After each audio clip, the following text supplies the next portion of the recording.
محمد پر.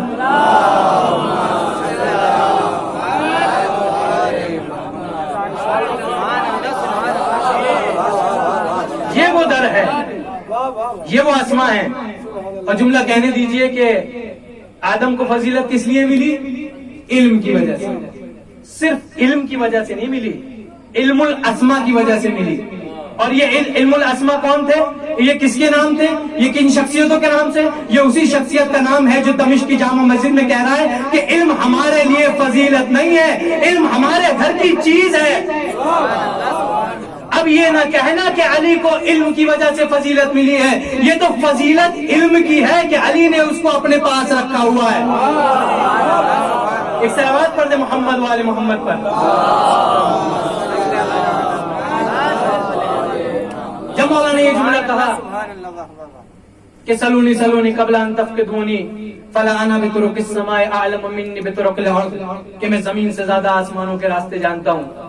تو کچھ نافہم ہر زمانے میں پائے جاتے ہیں کہ نہیں پائے جاتے ہیں؟ ہر زمانے میں پائے جاتے ہیں. لوگوں نے اشکال کرنا شروع کیا, اچھا یعنی اس کا مطلب یہ ہوا کہ علی آسمانوں کے راستوں سے زیادہ واقف ہے, زمین کے راستوں سے کم واقف ہے.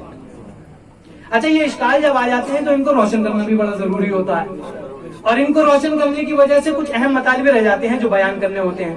لیکن یہ میسج پہنچنا چاہیے. میں بتاتا ہوں کہ علی آسمانوں کے راستے زیادہ جانتے تھے یا زمینوں کے راستے زیادہ جانتے تھے. مولا نے فرمایا کہ میں زمین سے زیادہ آسمانوں کے راستے سے واقف ہوں. یہاں پر اگر علمی گفتگو کی جائے 2 منٹ کے لیے تو یہاں پر مولا بیان مقام علمی میں تھے. یعنی کیا؟ اپنے علم کا احاطہ بتا رہے تھے کہ علی کے علم کا احاطہ کتنا ہے. ایک مثال کے ساتھ واضح کر دوں, ہم ایران میں ہیں, مشہد کی زمین ہے, یہاں پر موجود ہیں, کچھ زائرین بھی موجود ہیں. بہت سارے زائرین ایسے ہوتے ہیں جن کو فارسی نہیں آتی. وہ کس سے سہارا بناتے ہیں؟ بھئی ان لوگوں کو سہارا بناتے ہیں جن کو فارسی آتی ہے. ایک زائر سلیم بھائی آپ کے پاس آیا, کہا کہ مولانا سلیم صاحب آپ کو فارسی آتی ہے؟ تو سلیم صاحب کہتے ہیں مجھے تو اردو سے زیادہ فارسی آتی ہے, مجھے تو اردو سے زیادہ فارسی آتی ہے. تو اس کا مطلب یہ نہیں ہے کہ انہیں اردو کم آتی ہے, فارسی زیادہ آتی ہے. تقریب ذہن ہو جائے تو میں پھر بات واضح کروں, اس کا مطلب یہ نہیں ہے کہ انہیں اردو کم آتی ہے, بھول گئے ہیں, پاکستان کم جاتے ہیں اس وجہ سے اردو بھول گئے ہیں. نہیں, ان کا کہنے کا مطلب یہ ہے کہ فارسی پر میرا کمانڈ اتنا ہے کہ مجھے فارسی بہت اچھے طریقے سے آتی ہے, اتنی مجھے اردو نہیں آتی جتنی مجھے فارسی آتی ہے. سمجھنے والے نے یہی سمجھا. مولا یہ فرما رہے ہیں, امام علی یہ فرما رہے ہیں, بھائی امام معصوم ہے, امام نوری مخلوق ہے. کچھ لوگوں نے زمین پر چلتے ہوئے دیکھ لیا, کچھ لوگوں نے خاکی لباس پر دیکھ لیا, تو یہ سوچنے لگے کہ یہ تو خاکی مخلوق ہے, یہ تو زمینی مخلوق ہے. بس زمین کے بارے میں جانتے ہوں گے, زمین کے بارے میں جانتے ہوں گے, پہاڑوں کے بارے میں جانتے ہوں گے, دریا کے بارے میں جانتے ہوں گے, اشجار کے بارے میں جانتے ہوں گے, جانوروں کے بارے میں جانتے ہوں گے. مولا کہہ رہے ہیں میں یہاں کے بارے میں تو جانتا ہوں, یہاں سے زیادہ وہاں کے بارے میں بھی. اس کا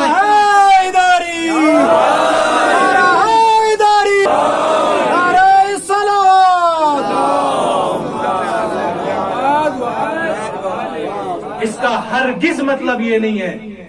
فہم الحدیث ایک کتاب ہے, 446 صفحے کی ہے. ندیم بھائی مطالعہ کر رہے ہیں, ندیم بھائی 446 صفحے کی ہے کتاب. ایک حدیث کو سمجھنے کے لیے 446 صفحے پڑھنے پڑتے ہیں. تو اخباریوں کو جا کر بتا دیے حدیث کو سمجھنا اتنا آسان نہیں ہے, بڑی محنتیں کرنی پڑتی ہیں حدیث کو سمجھنے کے لیے.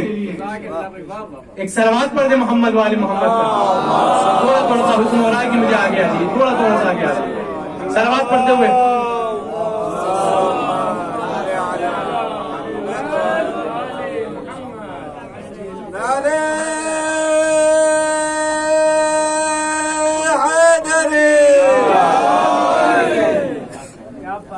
اوتینا ستن وفضلنا بالسبع, ہمیں 6 چیزیں عطا کی گئی, اور یہ ہماری فضیلت نہیں ہے. یہ 6 چیزیں سب میں پائی جا سکتی ہیں. علم سب میں پایا جا سکتا ہے, فصاحت سب میں پائی جا سکتی ہے, شجاعت سب میں پائی جا سکتی ہے.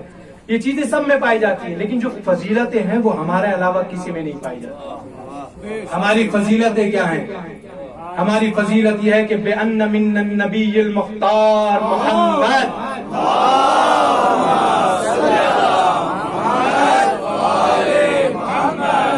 من النبی محمد من الطیار من سبت هذه الامہ من اسد اللہ واسد رسول.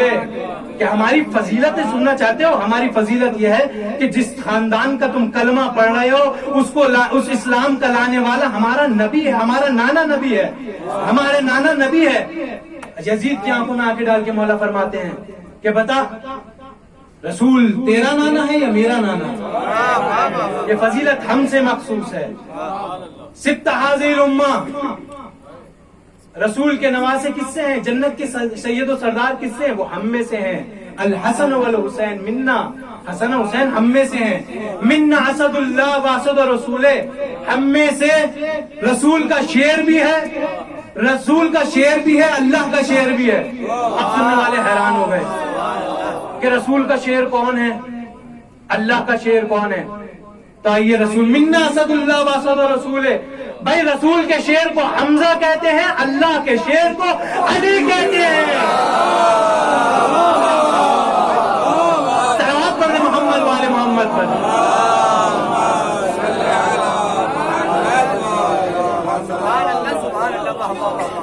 یہ ہماری فضیلتیں ہیں، یہ ہمارا معیار ہے.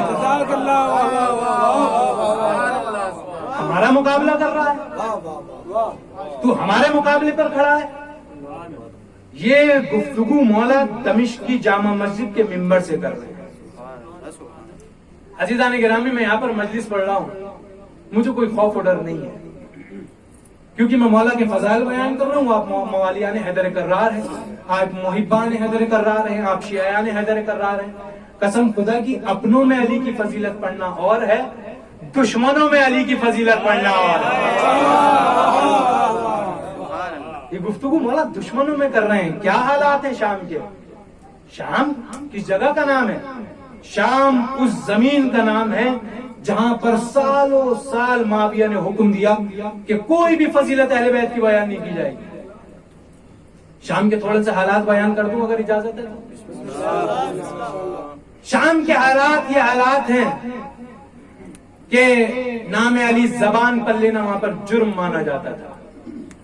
کوئی علی کا نام زبان پر نہیں لیا. سالوں سال علی پر سب و شتم ہوتا رہا، کیونکہ شام مدینے سے دور ہے. معاویہ کی حکومت ہے. پہلا خلیفہ معاویہ بن کر گیا جو حضرت علی علیہ السلام کا سب سے بڑا دشمن. وہاں سے معاویہ نے ایک خط لکھا مولا کو.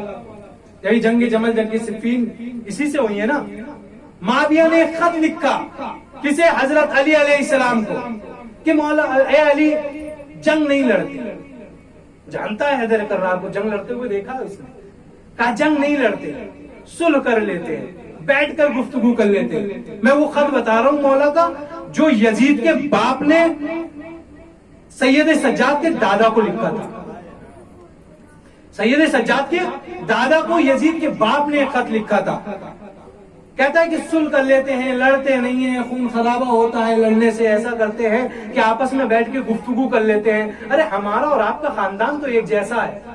مولا نے جیسے ہی الفاظ سنے کہا کہ ہمارا اور تیرا خاندان ایک جیسا ہے.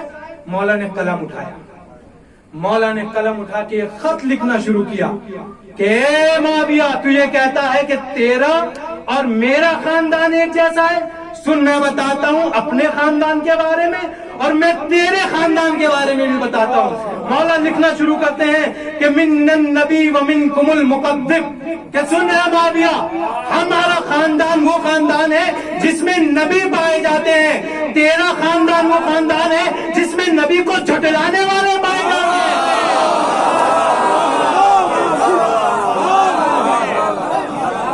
پھر مولا فرماتے ہیں کہ منا اسد اللہ ومنکم اسد الاحلاف، ہمارا خاندان وہ خاندان ہے جس میں اللہ کے شیر پائے جاتے ہیں، تیرا خاندان وہ خاندان ہے جس میں جھوٹی قسمیں کھانے والے پائے جاتے ہیں. منا سیدہ شباب اہل الجنہ، ہم میں وہ پائے جاتے ہیں جو جوانان جنت کے سردار ہیں. ومنکم سبیۃ النار، اور تیرے خاندان میں جہنم کے بچے پائے جاتے ہیں. تو یہ کہہ رہا ہے کہ ہمارا خاندان تیرا خاندان ایک ہے. بہت فرق ہے. منا خیر النساء العالمین، ہمارا خاندان وہ خاندان ہے جس میں تمام عالمین کی عورتوں کی سردار پائی جاتی ہے. اور دیکھ تیرا خاندان کون سا خاندان ہے؟ وَمِنْكُمْ حَمَّالَةَ الْحَطَبِ، اور تیرے خاندان میں حمالۃ الحطب پائی جاتی ہے. صلوات پر دے محمد و آل محمد.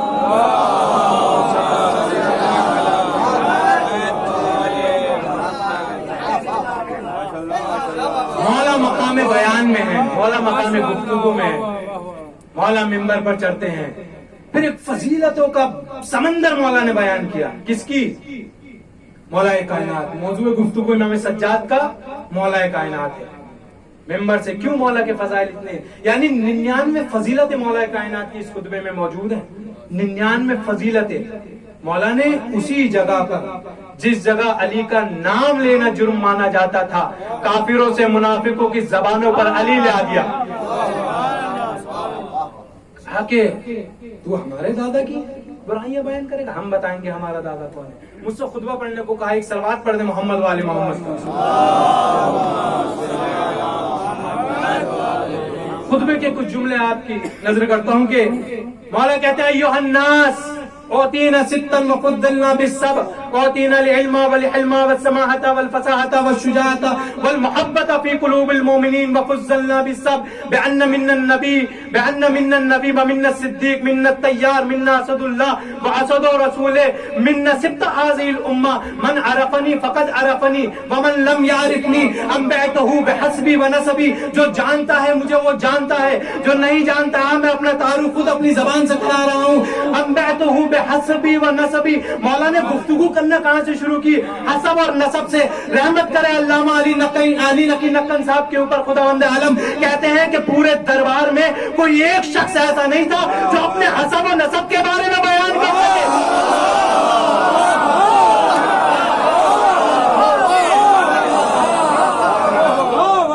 میرا حسب میرا نسب میں تجھے بتاؤں گا، میں تجھے بتاؤں گا میں کون ہوں، میں تجھے بتاؤں گا سید سجاد کون ہے.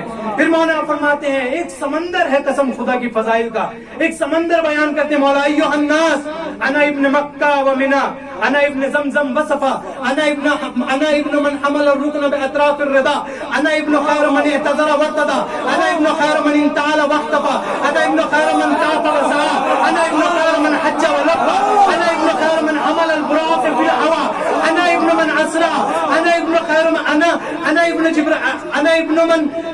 انا ابن من اسرا به من جبرائیل الى سدرۃ المنتہی. ارے میں اس کا بیٹا ہوں جس کو جبرائیل صرف سدرۃ المنتہی تک لے کر جا سکتے تھے، اس کے بعد ان کو بھی اجازت نہیں تھی. انا ابن من صلی بملائکۃ السماء. میں اس کا بیٹا ہوں جس کے پیچھے فرشتوں نے نماز پڑھی ہے. کہاں کی بات ہو رہی ہے؟ کون سی گفتگو ہو رہی ہے؟ معراج کی بات ہو رہی ہے. جب پیغمبر اسلام معراج پر جاتے ہیں اور جا کر بیان پہنچتے ہیں تو ہزاروں کروڑوں فرشتے جبرائیل کے ساتھ آتے ہیں پیغمبر کی خدمت میں، پیغمبر کے استقبال کے بعد، اور فرماتے ہیں یا رسول اللہ نماز پڑھا دیجیے. ہم فرشتوں کا بڑا دل ہے آپ کے پیچھے نماز پڑھنے کا. جناب جبرائیل نے درخواست کی نماز کی. میں کہوں گا جبرائیل معصوم تو آپ بھی ہیں، جگہ بھی آپ کی ہے، آپ اس جگہ سے آشنا ہے، آپ ہی نماز پڑھا دیجئے. توجہ ہے، آپ ہی نماز پڑھا دیجئے. یہ جگہ تو آپ کی ہے، آپ یہاں کے رہنے والے ہیں، آپ معصوم فرشتے ہیں.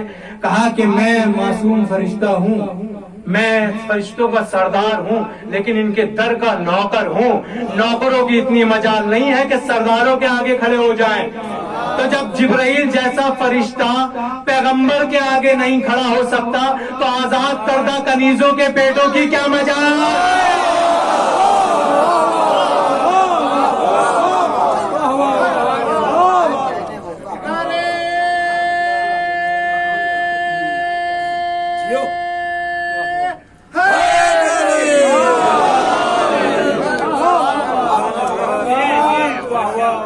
جبرائیل جیسا فرشتہ پیغمبر کو نماز نہیں پڑھا سکتا. کہتے ہیں نا کہ فلاں نے نماز پڑھائی، فلاں نے اوقات ہی نہیں تھی، خود کی نماز صحیح نہیں گئی تھی، نماز جماعت پڑھانے چلے.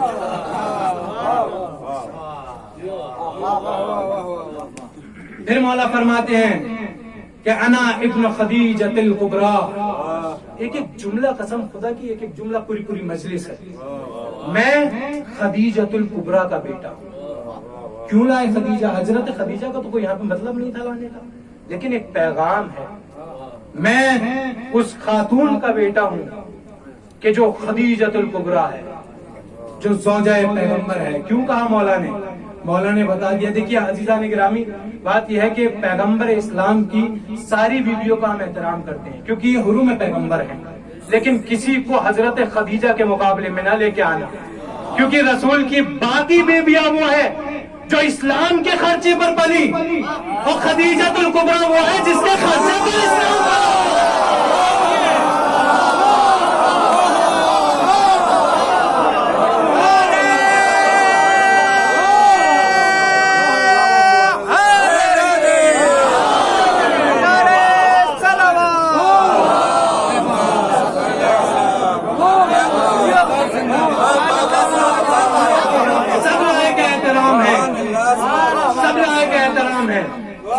لیکن عزیزان گرامی، رسول کی زوجوں کو کیا کہا جاتا ہے؟ قرآن میں کیا کہا؟ ام المؤمنین. بتانا یہی اچھا ہوا قرآن میں آ گیا. پیغمبر اسلام کی ساری بیویاں وہ ہیں جو مومنین کی ماں ہیں. خدیجۃ الکبریٰ وہ ہیں جو معصومین کی ماں ہیں. خدیجۃ الکبریٰ کا بیٹا ہوں میں. اور یہ اشکال بھی ہمیں ہماری کتابوں میں، ہمارے نصاب میں بہت ٹائم تک غلط باتیں بیان کی گئی کہ پیغمبر اسلام کی زوجہ حضرت خدیجہ کبریٰ سلام اللہ علیہا کی عمر 40 سال تھی. نہیں، جھوٹ بولتا ہے وہ شخص جو یہ کہتا ہے کہ 40 سال تھی. تحقیق کریں، مجمع یہاں پر علماء حضرات ہیں، طلاب ہیں، کتابوں کو کھنگالیں. قسم خدا کی صرف اور صرف حضرت خدیجہ کی عمر 26 یا 27 برس تھی.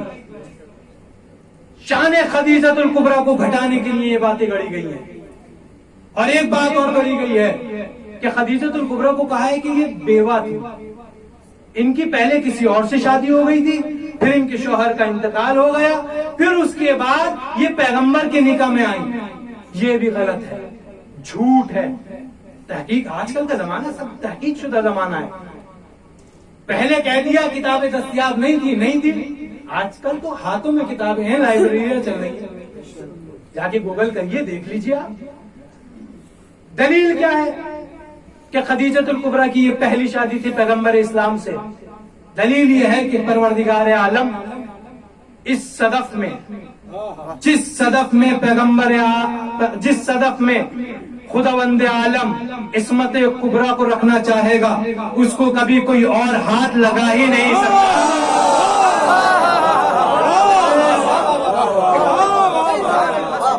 مجال ہی نہیں ہے کہ عصمت کبریٰ کو اس صدف میں رکھا جائے اور اس کا نکاح پہلے کسی اور سے ہو گیا. عزیزان گرامی، مجھے لگتا ہے کہ وقت تمام ہونے والا ہے. ایک اور بس مولا کی ایک ایسے فضائل پڑھنا چاہتا ہوں کہ مولا فرماتے ہیں کہ دیکھو، انا ابن سہم من مرام اللہ علی المنافقین. بس یہی اپنی مجلس کو ختم کروں گا کہ میں کس کا بیٹا ہوں؟ میں اس کا بیٹا ہوں، اس تیر کا بیٹا ہوں. سہم کہتے ہیں عربی زبان میں تیر کو. اچھا، جب تیر انداز تیر چلاتا تھا تو پرانے زمانے میں 3 چیزیں ہوتی تھی: ایک تیر، ایک کمان اور ایک ترکش. تیر کمان سب لوگ جانتے ہیں. ترکش اس تھیلے کو کہتے ہیں جو پیٹھ پر تیر انداز کی رکھا ہوا ہوتا ہے. جب تیر انداز تیر نکالنا چاہتا ہے تو اس ترکش میں سے نکالتا ہے جو اس کی پشت پر ہوتا ہے. مولا نے کیا کہا کہ انا ابن سہم من مرام اللہ علی المنافقین. میں اس تیر توحید کا بیٹا ہوں جو منافقوں کے اوپر چلتا ہے. میں اس تیر توحید کا بیٹا ہوں جو منافقوں کے اوپر چلتا ہے. عزیزانا گرامی، میں نے پڑھ دیا، آپ نے سن لیا. آئیے اس کی وضاحت کرتے ہیں. ایک صلوات پڑھ دیں محمد والے محمد پر.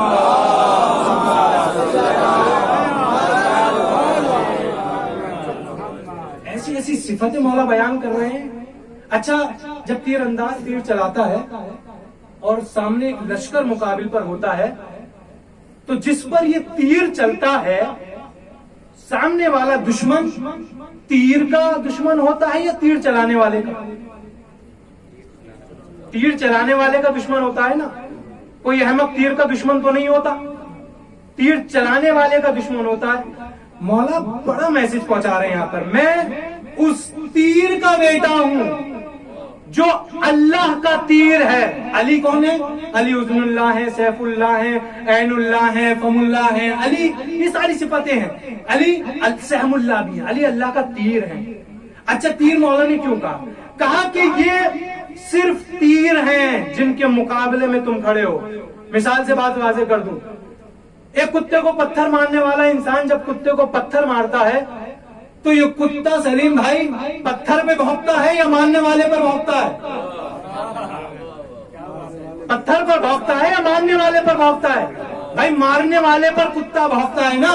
تو اتنی سائنس تو کتے میں بھی ہے کہ وہ پتھر پر نہیں بھونکتا, مارنے والے پر بھونکتا ہے. بتانا یہ چاہتے ہیں کہ اے شامیوں, اے کوفیوں, جس تیر کے مخالف میں تم کھڑے ہو وہ اللہ کا تیر ہے, وہ خود نہیں چلا ہے, اس کو چلانے والا خدا ہے. مخالفت کرنی ہے تو اللہ کی کرو, یہ تو تیر ہے. ایک صلوات پڑھ دے محمد والے محمد پر.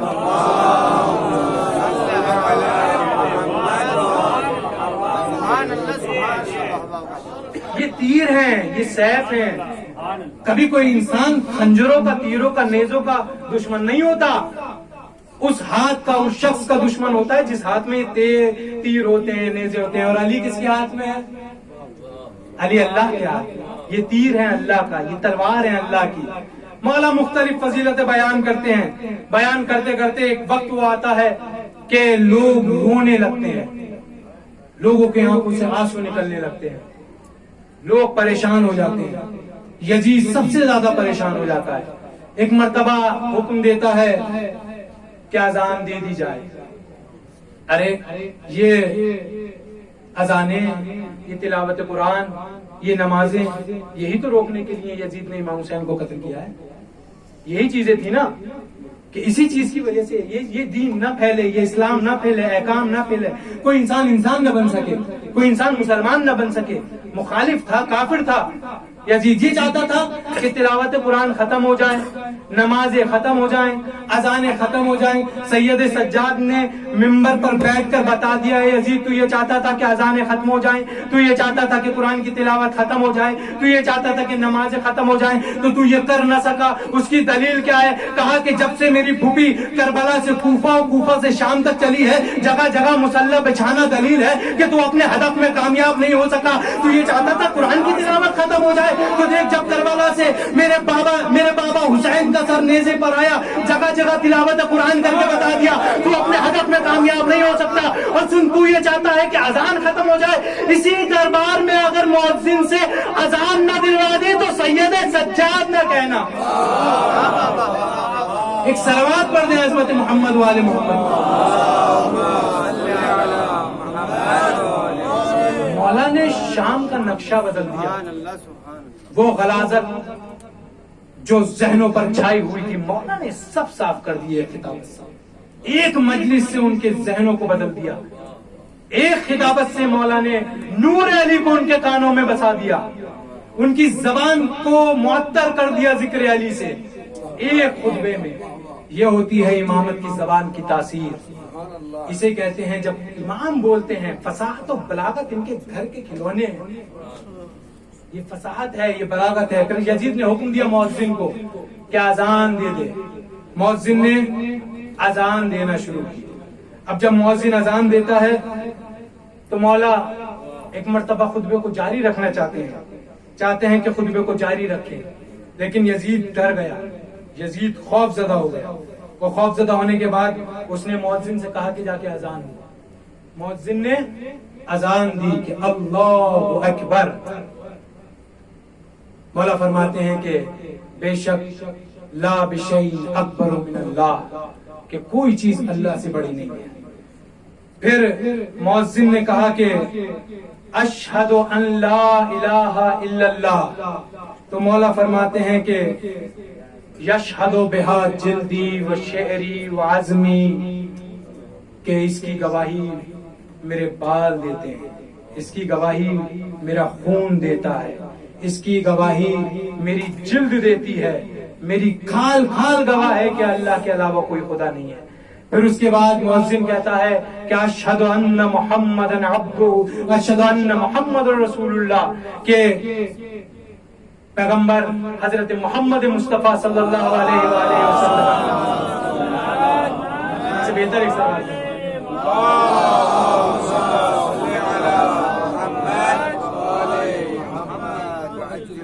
محمد مصطفیٰ اللہ کے رسول ہیں۔ امام سجاد ایک مرتبہ خطیب کو روکتے ہیں کہ تجھے خدا کا واسطہ یہیں رک جا۔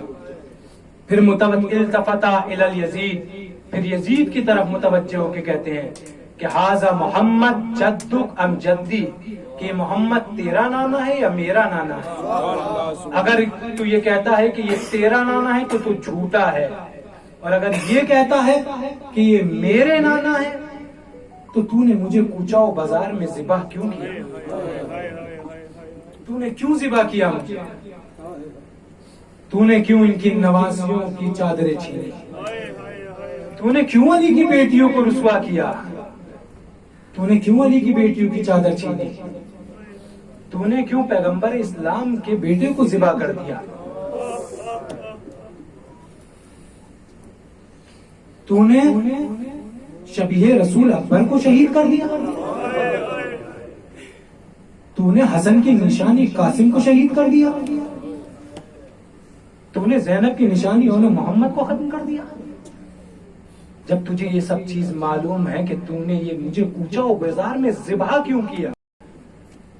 مولا نے پورے مجمع کو خطاب ہو کے کہا کہ ہم اہل بیت رسول ہیں، ہم وہ ہیں کہ جن کے گھر میں وحی نازل ہوئی ہے، اور یہ یزید جانتا تھا، اس نے شام کے ماحول کو بدل دیا تھا، اہل بیت کی برائیوں کو صرف ذکر کیا تھا۔ ارے شام کا ماحول یہ بنا دیا تھا اس نے، معاویہ نے، کہ جب حضرت علی کی شہادت کی خبر آئی شام نا، تو کہا کہ علی قتل فی محرابہ، علی محراب مسجد میں شہید کر دیے گئے۔ تو شام والے تعجب سے پوچھتے تھے ارے علی مسجد میں کیا کر رہے تھے؟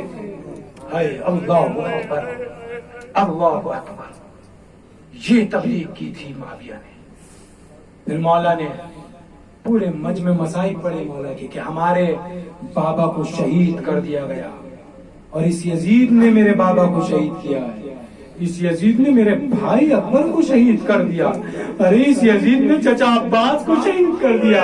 عزیزان گرامی، جب یہ قافلہ خیموں سے نکلنا شروع ہوا نا، بعد شہادت حضرت امام حسین علیہ السلام بھاگی ہوئی فوج جو تھی وہ خیموں کی طرف پلٹی، پلٹنے کے بعد خیموں میں آگ لگا دی۔ اب ایک مرتبہ جناب زینب یہ پوچھتی ہے کہ بیٹا سجاد یہ بتاؤ کہ پردے کی حفاظت کریں یا خیموں سے باہر آ جائے؟ تو ایک مرتبہ مولا سجاد کہتے ہیں کہ پھوپھی اماں آپ کو معلوم ہے جان کا بچانا واجب ہے، آپ ایسا کریے کہ اپنے چہروں کو اپنے بالوں سے چھپا لیجئے اور اپنے بالوں پر خاک کربلا کو ڈال کے بالوں کو۔